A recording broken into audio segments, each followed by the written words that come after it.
período.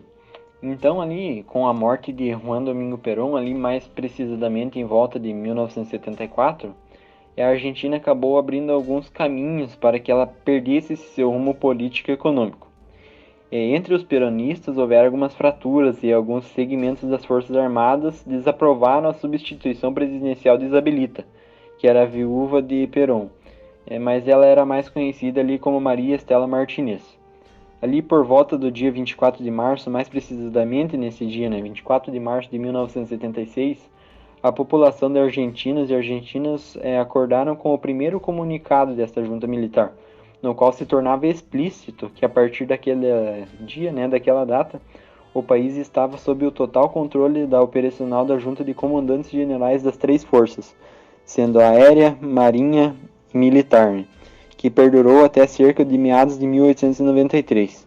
Eles faziam como recomendações para a população que era para que eles cumprissem rigorosamente as disposições e critérios que por eles foram explanados e ordenados pela essa autoridade militar, não somente militar, mas como assim de segurança ou policial também, como o cuidado em evitar reviravoltas, atitudes individuais ou também coletivas, que certamente poderiam exigir essa intervenção drástica por parte das forças nas operações diárias que eles tinham ali.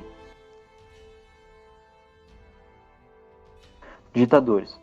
No dia 24 de março ali, de 1976, os três principais comandantes das Forças Armadas, o Jorge Rafael Videla, o Emílio Massera e Orlando Agosti, acabaram derrubando o governo da então Maria Estela Martínez de Perón, que assumiu a presidência após a morte do seu marido, que era o general Juan Domingo Perón, dando origem à ditadura mais amedrontosa que teve e mais devastadora do país da Argentina. O total ali, como eu já havia falado, foram mais de 7 anos marcados pela constante violação dos direitos humanos, crimes contra a humanidade, terrorismo de Estado, a privação ilegítima de liberdade, tortura em centros de detenção clandestinos, a apropriação de recém-nascidos e exilados e milhares de argentinos. Além disso, o chamado processo de reorganização nacional, ele também teve graves consequências econômicas e sociais para o país, aumentando principalmente a pobreza, que atingiu 1/3 da população total da Argentina. No total foram 7 anos de escuridão e censura, repressões, entre outros fatores. E em todos os anos, no dia 24 de março, os argentinos recordam o dia em que a ditadura militar começou na Argentina. Foi uma época em que prevaleciam principalmente os desaparecimentos, que muitas vezes eram consentidos pelas imposições do Estado. Por mais de um ano antes do golpe, de março de 76, funcionários do governo dos Estados Unidos e outros observadores caracterizaram consistentemente a situação na Argentina como deteriorando. Tanto a imprensa quanto as agências de inteligência dos Estados Unidos relataram instabilidade e incerteza política, especialmente na cobertura do círculo íntimo da presidente Isabel Perón, do Congresso argentino e de líderes militares. O crime e o terrorismo interromperam a vida cotidiana na Argentina, e devido às prioridades da política externa da Guerra Fria, as agências governamentais dos Estados Unidos geralmente prestam mais atenção a ameaças do terrorismo cometida por grupos ideologicamente de esquerda do que por grupos de direita.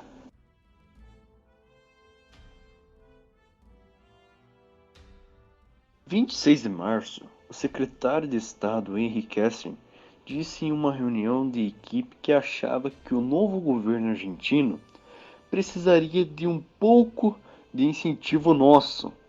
Kissinger se encontrou com o chanceler argentino César Kuzet em junho e outubro de 76. Em ambas as reuniões, Kissinger disse que queria ver o governo argentino ter sucesso, ter astúcia e ter consistência.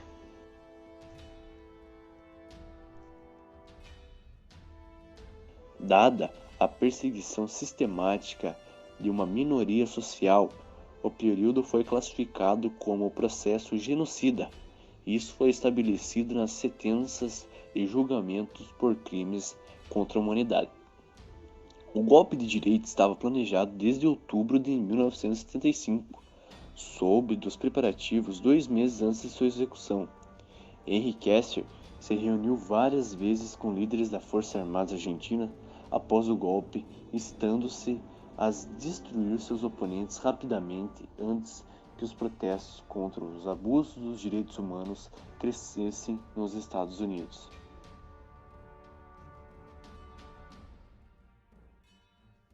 De resistência e estratégia utilizada para combater a ditadura, além de grupos guerrilheiros, intelectuais, estudantes, religiosos, organizações operárias e sindicais que resistiram à última ditadura, destacou-se a atuação do movimento pelos direitos humanos, denominado Mães da Praça de Maio, formado em 1977. Era constituído por mulheres que saíam às ruas de Buenos Aires em busca de seus filhos desaparecidos. Junto com as Mães da Praça de Maio, em 1977, foi formado o movimento A Voz da Praça de Maio, grupo de mulheres que tiveram suas filhas e noras sequestradas ainda grávidas e seus netos, nascidos em centros clandestinos de detenção, entregues a famílias de repressores.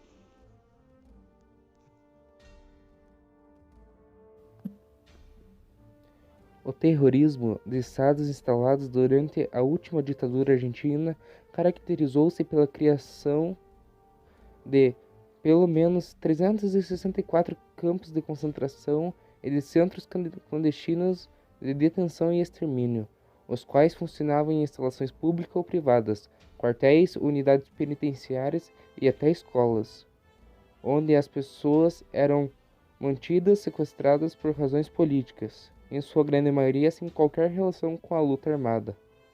A atuação limitada de grupos guerrilheiros como o Exército Revolucionário do Povo, ERP, e os montoneiros, foram utilizados dessa forma distorcida para legitimizar a matança sistemática ocorrida na Argentina durante esse período. A Guerra Revolucionária, no início de 1976, já havia sido totalmente contida, conforme demonstrado pela comparação entre o número de mortos pelas forças militares na época, o rápido declínio das atividades guerrilheiras e o avanço desproporcional da repressão. Grupos artísticos de resistência. Documentos da ditadura militar mostram como cantores argentinos famosos no país e no exterior eram privados de cargos públicos ou de benefícios concedidos pelo Estado, além de serem impedidos de se apresentar em público por serem marxistas. Entre as personalidades listadas pelas autoridades estavam artistas como a cantora Mercedes Sosa, os cantores de músicas folclóricas Horácio Guarani e Atahualpa Upangui e o pianista Miguel Ángel Estrela. O governo proibiu até que suas músicas fossem reproduzidas. Foram achadas 3 listas distintas produzidas nos anos de 1970, 1980 e 1982. Nelas constam mais de 650 registros de nomes. A descoberta dos documentos originais foi feita por acaso em cofres e em armários abandonados no subsolo do prédio do edifício da Força Aérea chamado Condor, segundo afirmou o ministro da Defesa Agustín Rossi. As listas tinham ressalvas feitas pelos militares, como esses dados não devem ser copiados e devem ser incinerados. Na época em que foi listada, Mercedes Sosa já era famosa na Argentina, no Chile e no Brasil, entre outros países, pela interpretação das músicas Graças à la Vida de Chilena Violeta Parra e Cio da Terra de Chico Buarque, que gravou com Milton Nascimento. Segundo historiadores, Sosa foi presa durante um espetáculo na província de Buenos Aires e morou anos na Europa em exílio. Ela morreu em Buenos Aires em 2009. Também constavam nas listas os atores Norma Leandro e Heitor Altério. Eles foram protagonistas no filme História Oficial, que ganhou o Oscar de melhor filme estrangeiro em 1986, e aborda o roubo de bebês na ditadura. Os documentos de 1979 e 1980 contêm ainda o nome do escritor Júlio Cortázar, autor de obras como O Jogo de Amarelinha, que optou pela nacionalidade francesa em 1981 e o protesto contra o governo argentino. Na tentativa frustrada de prolongar a sobrevivência do regime após uma greve geral, O general Galtieri declarou guerra contra o Reino Unido em abril de 1982 e tentou ocupar as Ilhas Malvinas, reivindicando a soberania histórica da Argentina sobre esse território. A derrota na Guerra das Malvinas fez com que o entusiasmo e orgulho nacional, uma vez inflamado pela conquista da Copa do Mundo de 1978, se esfacelasse. Rapidamente, após a derrota, passou-se a considerar necessário dar explicações aos familiares das vítimas da repressão e ao próprio país. Termos como luta anti-subversiva e garantia da ordem foram substituídos por repressão ilegal e terrorismo de Estado.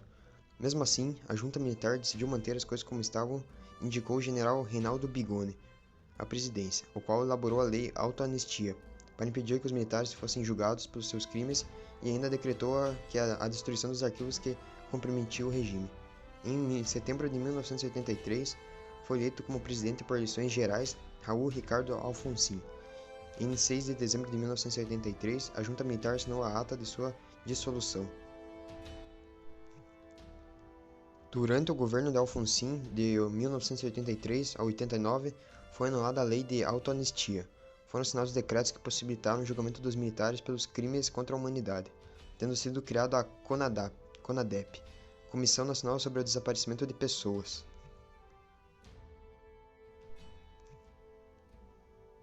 Os processos duraram até dezembro de 2017. Cerca de 200 julgamentos condenatórios por delitos cometidos por agentes das últimas ditaduras, incluindo a sentença de condenação do ditador Videla à prisão perpétua, em 2010. O período da ditadura militar na Argentina foi cruel e sangrento. A estimativa é de que aproximadamente 30 mil argentinos foram sequestrados pelos militares. Os opositores que conseguiam se salvar fugiam do país, o que representa aproximadamente 2,5 milhões de argentinos. Os militares alegam que mataram apenas 8 mil civis, sendo que métodos tenebrosos de tortura e assassinato foram utilizados pelos representantes do poder. O governo autoritário deixou marcas na Argentina mesmo após a ditadura. Com a democracia, poucos presidentes conseguiram concluir seus mandatos por causa da grande instabilidade social e econômica. Segundo a CONAPED, Comissão Nacional sobre o Desaparecimento de Pessoas, criadas no final da ditadura pelo governo constitucional de Raul Ralphos, o número de desaparecidos, de acordo à quantidade de denúncias judiciárias apresentadas por vítimas e familiares, rondaria 9 mil pessoas. Mas grupos defensores dos direitos humanos, como as Mães de Praça de Maio e o Serviço Paz e Justiça, estimam que houve 30 mil desaparecidos. O informe da inteligência chilena estimava o número de desaparecidos em 22 mil pessoas em 1978, segundo o informe dos Estados Unidos. Até 2003, a Secretaria dos Direitos Humanos da nação argentina tinha registrado 13 mil casos. O informe da Comissão Nacional sobre o Desaparecimento de Pessoas, CONAPED, deu ao manifesto que a maioria das vítimas eram jovens menores de 35 anos, de profissão operário ou estudante, e que foram detidos preferentemente no seu domicílio à noite. Há 10 anos, a Argentina transformava em memorial o maior centro clandestino de tortura na ditadura. No mesmo dia em que se relembra o aniversário do golpe militar, Néstor Kirchner pediu perdão em nome do Estado Nacional pela maneira de se lidar com a memória de desaparecidos no país.